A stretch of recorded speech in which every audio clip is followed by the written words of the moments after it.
Argentine football team October November മാസങ്ങളിൽ കേരളത്തിലെത്തുമെന്ന് കായിക മന്ത്രി വി അബ്ദുറഹ്മാൻ. സ്പോൺസർമാർ പണമടച്ചെന്നും അർജന്റീന ടീം മാനേജ്മെന്റ് കേരളത്തിലെത്തിയതിനു ശേഷം ബാക്കി കാര്യങ്ങൾ തീരുമാനിക്കുമെന്നും മന്ത്രി പറഞ്ഞു. മത്സരത്തിനായി സർക്കാർ പ്രഥമ പരിഗണന നൽകുന്നത് തിരുവനന്തപുരത്തിനാണെന്നും മന്ത്രി പറഞ്ഞു. രണ്ടാമതായി പരിഗണിക്കുക കലൂർ സ്റ്റേഡിയമാണ്. അർജന്റീന ഫുട്ബോൾ ടീമിനൊപ്പം സൂപ്പർ താരം ലയണൽ മെസ്സിയും കേരളത്തിലെത്തുമെന്ന് മന്ത്രി ഉറപ്പു നൽകി.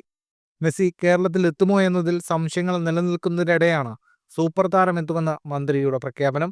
ലോക ചാമ്പ്യന്മാരായ അർജന്റീന ഫുട്ബോൾ ടീം കേരളത്തിലേക്കെന്ന് മന്ത്രി ഫേസ്ബുക്ക് പോസ്റ്റിൽ പറഞ്ഞു.